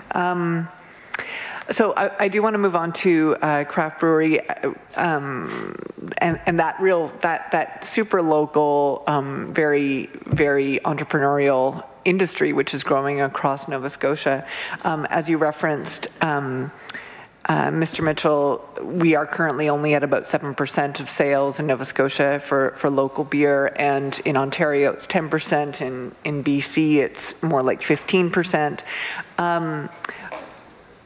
You referenced in your opening comments that you're glad to put on the shelves any viable product, and I'm wondering if you could sort of define that a bit, because I do hear some concerns from craft breweries in terms of how big they need to be for the NSLC to actually view them as a viable product. Again, wonderful question. And I'll see if I can give my best view on how we manage that process. Because it is a bit complex, frankly, and it is consumer driven, but it's also driven by the limitations of some of our actual facilities that we have. But as I said in my opening comment, we will basically take anything that is viable, and what that means is we have to have a fair amount of understanding of both the scope and capability of that supplier and how that product's going to roll through the system. So you'll hear a lot, we call it the myth of the 30-store minimum. If you can't hit 30 stores, you can't be at the NSLC, and that just isn't true. But what we do have is a general list that is 30 to 36 stores that if you can hit a certain degree of capability, you can get into that set, and that's really the wheelhouse of when a supplier starts to become what we call sustainable. That means they have a regular supply of product, that it's constantly going to be available when we need it. When we issue POs, the product comes in, and we constantly keep those stores full of product. Now, that's the nirvana if you are trying to build capacity and capability and want to sell within the NSLC store. But we also have a number of sets where we'll list a single product for a single store. The port, for example, carries product from just single suppliers. But what's really important is that we understand exactly what it is that that supplier wants to do. And we have often, they'll come to us and they'll say, I'm a new craft brewer and I want to bring in 5, 6 products into your location. And the reality of it is we know from experience that they will not be successful if they try and do that. So our recommendation to them is start slow, build your capacity, make sure you can handle it, and then we'll continually add more products for you. We are not very good at someone showing up and saying, I got 5 cases, I want to put them through the back door of your store, or only want to sell to this one particular store, but I want to sell to it directly. That we're not very good at. But if you come to us in January and say, I'm opening up a craft brewery, and that by May of this year, I'm going to have this kind of capacity, we will make accommodations for almost anything. Now, having said that, there's some products we won't list. We won't list products that have pornographic labels or products that are racist in any way. Anything that offends the CRTC regulations or the Advertising Standard Council rules, we are very strict on that. And as much as entrepreneurial people sometimes like to be very creative, sometimes we have to limit that. And I do want to comment a bit on the overall environment, because you have to understand the degree of capability we have within our stores. Every single store, every single shelf lineup, every single space is captured within our SAP replenishment environment. And we operate on what's called a perpetual inventory system. And what that means is every one of those products, the system knows how many products are on that shelf, and they know when the product gets down to what we call the min-max of a certain number of products, it spits out an order. And then the NSLC distribution center ships that order to the store. And then enough of those things happen in enough stores, it also spits out an order to the supplier. So for us to randomly manage inventory and space in stores is actually very expensive for us to do as an organization. We can do it, and we try and be as flexible as we can. And we've actually carved up space, as I mentioned earlier, in our rural stores, 15% of that assortment. We're giving them more flexibility. And we do have some free space in some of our bigger stores that can accommodate specific craft brewer and wine introductions. But it has to be done in a controlled environment in which we can manage the process. We can't just randomly bring product in and out without some degree of discipline to it. I can tell you we operate a very high service level because of that system. So our licensee wholesale partners get about a 98.5% service level, which means 98.5% of the time when they order from us, they get it. Our retail network's about 97%, it's very, very high. If we look at our local suppliers, the number is between 69 and 75% service level. So we have to be very careful, because ultimately the consumer is saying, why don't you have the product? You had it last week, you don't have it this week. So it's our intention to continue to work with them. We want to make sure that we build their capacity so they understand what it means, not only to be a supplier to us, but to be a successful beverage alcohol manufacturer. Now, to be fair to them, I should say that not all of them, frankly, are beverage alcohol manufacturers. They're really hospitality players and they're tourism players, and that's totally fine. You just have to recognize that that's a different animal than what normally the NSLC can handle. I appreciate everything you're saying, and at the same time, I feel like I'm going to push back just a little bit. So I know that, for example, in Annapolis, there are 4 local brewers, and none of them are able to supply the NSLC, or none of them are currently on the shelf at the NSLC. And given the NSLC's mandate for supporting local and supporting local economy, and that, you know, obviously all of us enjoy the revenues that the NSLC provides, that supplies our public coffers, but also there are, you know, it can be a vehicle for local economic development as well. So, you know, as you describe those sort of constraints and the needs of your systems, I'm wondering, you know, is there room for flexibility through dialogue with the Craft Brewers Association so that 2 shelves on, you know, Annapolis County NSLCs are kind of exempt from the general system and are able to be supplied on a continual basis by local brewers based on what they have in that time? And it actually becomes then an avenue for also promoting local tourism, right? I mean, yes, they may be more so hospitality or almost tourism destinations, but there's no reason why the NSLC can't play a role in supporting that and benefit both, I guess, benefit both sort of arms of economic development. So. Mr. Mitchell, 1.5 minutes left. Okay.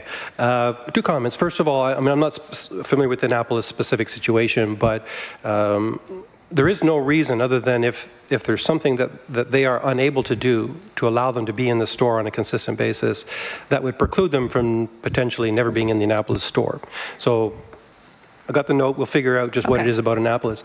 But I have to say, I mean, one of the things that we coach is that if you are in a small town and you already have a retail store at your brewery there that is probably open at least as long, or maybe more hours than the NSLC is, would it not be a better operational opportunity for you to sell your product somewhere else? And so we would encourage our big craft beer stores in HRM, for example, to have the widest possible assortment. So it might be better, I'm not saying it is, but it might be better for them to have multiple towns in which to sell as opposed to a single one. And I guess I'll comment on the other, because I don't want to be too harsh on this, but the notion of us supporting tourism and hospitality, I'm not saying it's a bad idea, but we do have legal constraints on what we're supposed to do. We're not supposed to do that. We have a responsibility for manufacturers and producers, not tourism and hospitality players. That's the legal responsibility we have. Now, we love doing it. We love having them there, and we love to be as supportive as we can. But there are restrictions on how far we can go. Okay, thank you. I know that in 2007, apparently somewhere on a Hansard record, you said that New Brunswick and Nova Scotia had reached a new policy on microbreweries that meant Nova Scotia would treat New Brunswick microbreweries equally. But the substance of that agreement isn't clear, and I'm wondering if you could tell us more about that agreement and whether, in fact, there is sort of... So we'll now move to the Liberal Party, to Mr. MacKay for 14 minutes. Thank you, Mr. Chair. I think in a collegial manner for this group, I'd like maybe if you could comment on my colleague's question there that she was posing, if you had enough information there from what she said. Colleague Ms. MacDougall to speak to the policies. Ms. MacDougall. Thank you. So you were looking for clarification on the 2007 agreement and what it outlines for microbreweries. The agreement was between New Brunswick and Nova Scotia and was subsequently extended to Prince Edward Island as well. And in the microbrewery section of that agreement, because it speaks to other aspects of beer trade as well, but in the microbrewery section, it speaks to the fact that each party will accord to beer and beer products of microbrewery of the other province, basically, treatment no less favorable than the best treatment it gives to its own microbreweries within its province, up to an annual sales volume of 15,000 hectoliters. And that was chosen at the time because that's the cutoff that we have in terms of permitting a brewery in Nova Scotia to be a craft brewery. And it extends to the issues of listing, pricing and markups, access to points of sale, distribution, storage and refrigeration, refillable bottle returns, merchandising, and other cost of service fees and other charges. Thanks very much. I appreciate that. And thank you, Mr. Chair, for allowing me to open that manner. We keep hearing detractors, both here in the Assembly, the House of Assembly, and out on the street or in the media, people saying that there's so many unanswered questions. And yes, there are some, supply, demand, and so forth. But what I'm hearing are a lot of thoughtful answers based on research, on consultation, and I think on evidence. And to me, it's confirming that the government has made a good decision, a wise decision, in fact, by inviting the NSLC to, well, you might not consider it invite, you might consider it directed the NSLC to take charge of the introduction of legalization of cannabis here in Nova Scotia and across Canada, but specifically here in Nova Scotia, that the NSLC will be the distributor of retail cannabis, and also for ensuring that things are done for the protection of Nova Scotians, particularly our children and our youth. So I was wondering if both Mr. Rafuse and Mr. Mitchell might speak to the government's decision to put this in the hands of the NSLC as a responsible distribution partner. Mr. Rafuse? I would start by the fact that, as I indicated earlier, that the province confirmed that feeling that what Nova Scotians felt about the Nova Scotia Liquor Corporation through the polling that was done last fall, where they did indicate that Nova Scotians were comfortable, in fact preferred the proven record of the NSLC in the area of alcohol beverage into the recreational cannabis area. The province, so the government actually took comfort in that. It confirmed their belief that that is the best way to safely and securely retail recreational cannabis in Nova Scotia. They remain very comfortable in that decision. Since that time and since the mandate was given in the NSLC, we remain impressed by the level of thoughtfulness that's gone into the retail model, the way in which distribution can be handled in a safe and secure manner. So I think it just reconfirmed that thought, and given the proven the record on being socially responsible, I believe that they confirmed they made the right choice. Bret, if you could add anything else. I'm sorry, go ahead, Mr. Mitchell. Thank you. I will maybe refer more to the retail opportunity than what Byron has expressed, because we're obviously very pleased that the government recognized that we have all those things at our experience and at our disposal, and we're very, very pleased that the government's recognized that we do a really good job on the social responsibility side. But I'll speak to the retail experience, because I think that's where ultimately we will earn our keep beyond the safety side. And I can tell you it's a very exciting time at the NSLC to take this on. It's probably the largest transformation or opportunity that the organization has experienced since the incorporation and the reinvention of the NSLC into a modern professional retailer. I can tell you the organization is extremely excited. Most of the employees are wanting to know how they can be a part, how they can contribute. It's a major piece of work. I can tell you a full third of our head office complement is working on this. That's a lot of people, 12 major projects, over 50 people, getting it to a point where we can hand it over to the operators to actually execute it. So it is a major retail opportunity. As professional retailers, that always excites us. So the opportunity to create a great customer experience, one which Nova Scotians will enjoy and also be proud of. We're very pleased that we have the opportunity to do it. Thank you. And again, I think your comments do indicate that this was a good decision by government.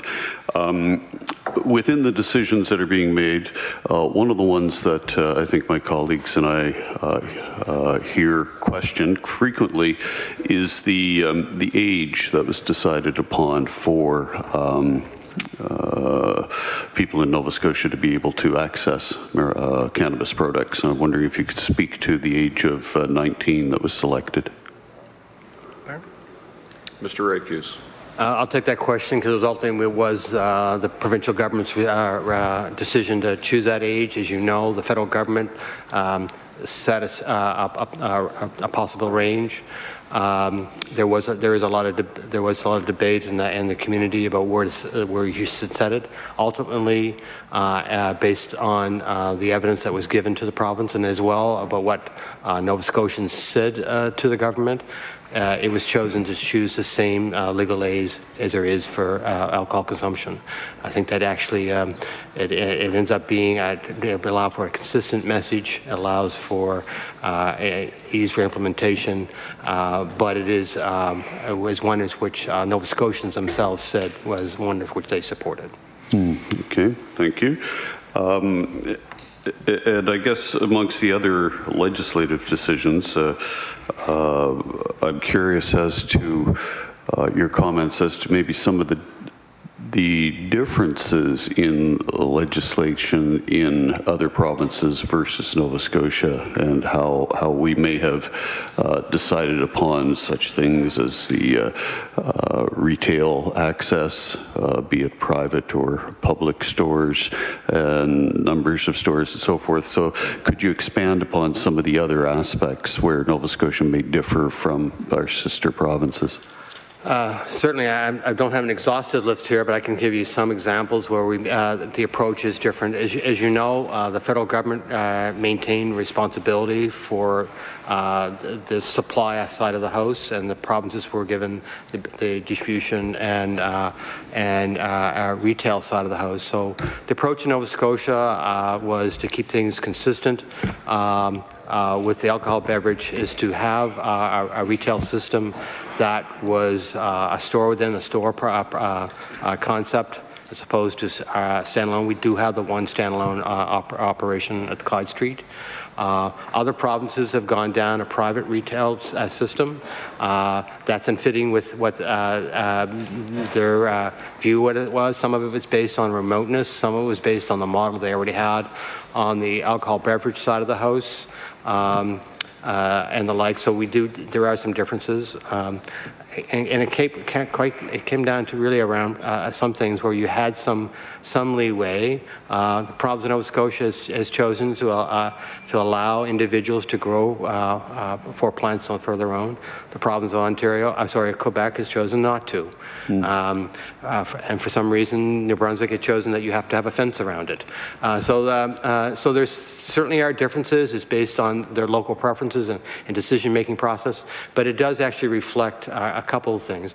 The retail system for beverage alcohol actually is different from province to province, where we have monopoly or systems in some provinces, and we have a totally private system, like on the retail side in Alberta, except for, with the wholesale aspect being maintained. So it is really a reflection of some of the differences from province to province. Some of it geographic, some of it political, and some of it otherwise. But I think that's why the federal government actually allowed provincial governments some leeways within certain constraints.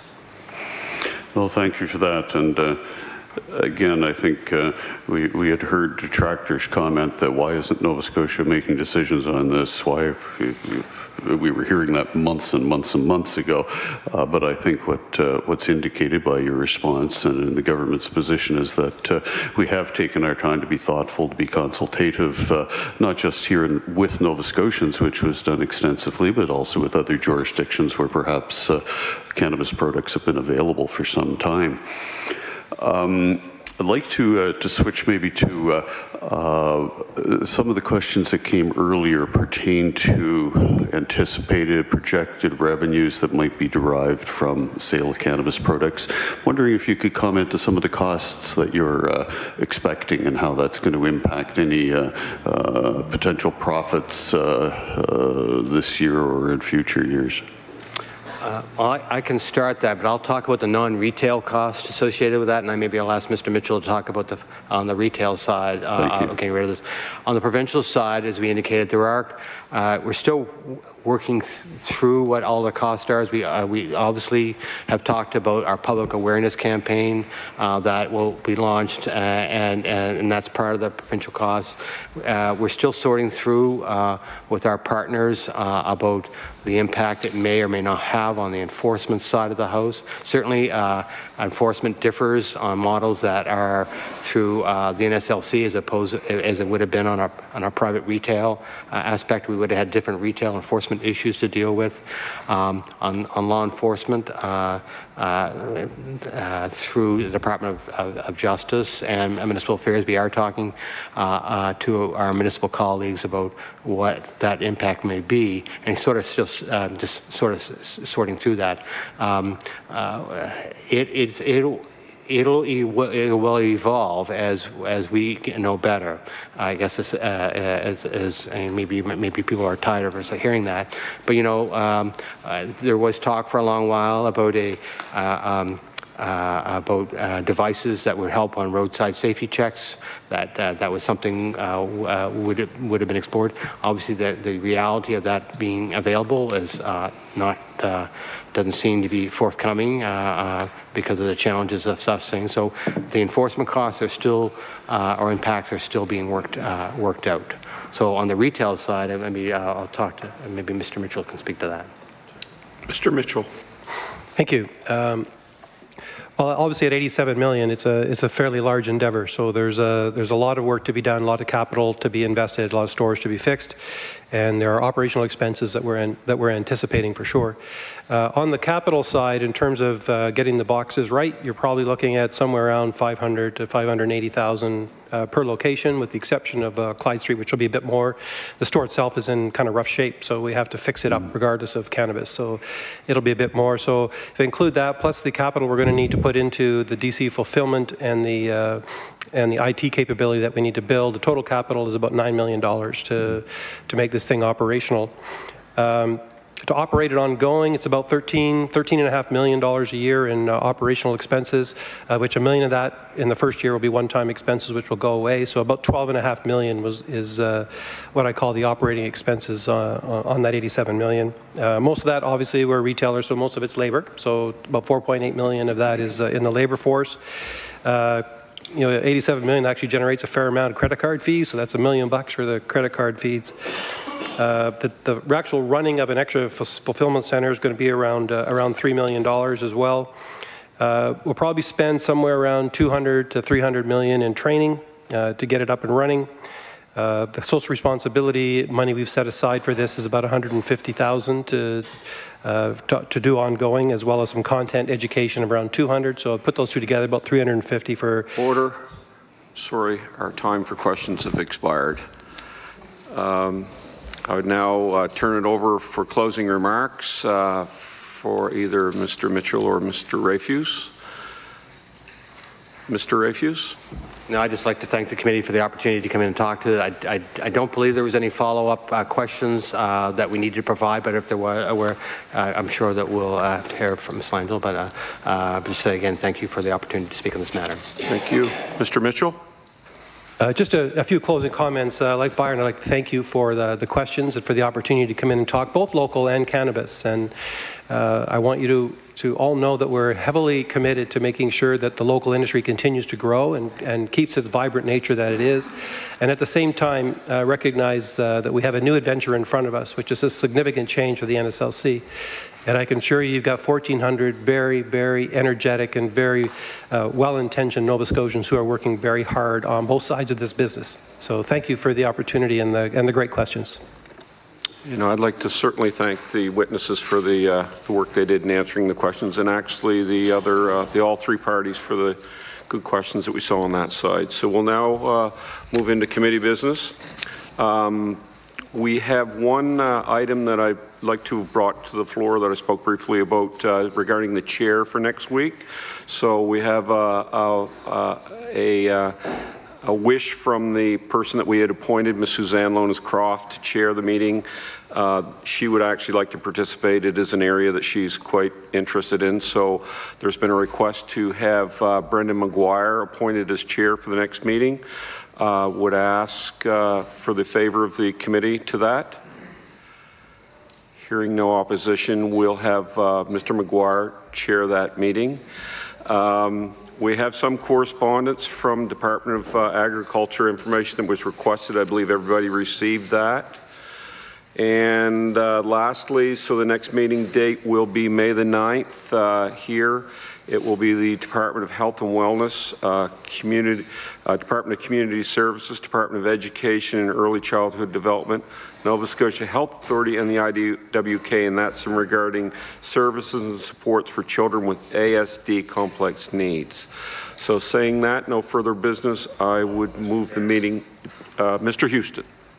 Thank you, Mr. Chair.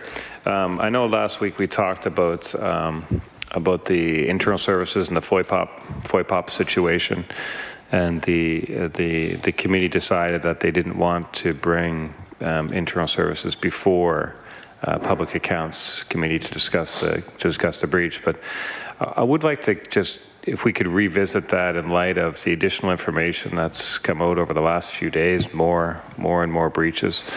I would just like to ask the committee to reconsider, I guess, its decision not to bring the internal services before. So I'd make a motion that the committee ask the clerk to schedule internal services to appear before the Public Accounts Committee to talk about security and some of these things, and do that sooner rather than later. Yes, I thank the honourable member for the question. I believe this is something that was dealt with the committee. I will. I don't know if there's a favourable request to deal with it again at this point in time. Mr. Wilson. Thank you, Mr. Chair. I would concur with my colleagues' comments. You know, this is an issue that's not going away, and it's most appropriate, I think, for our committee to look at this. So I would support that motion that we, as a committee, call internal services to review the breach of not only the portal for the freedom of information, but other breaches that have come to light since the initial discussion. Thank you, Mr. Houston. Thank you, Mr. Chair. And just if the committee could move the motion to a vote, I'd just ask that the vote be by a show of hands. Yes. Again, I think it would be at the discretion of the chair. From my experience in chairing meetings, bringing similar motions forward that have already been dealt with.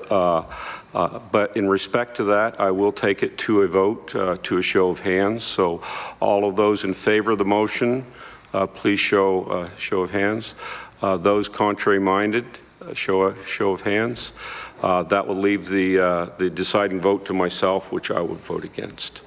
So seeing that, if there's no further business, I conclude the meeting. Thank you.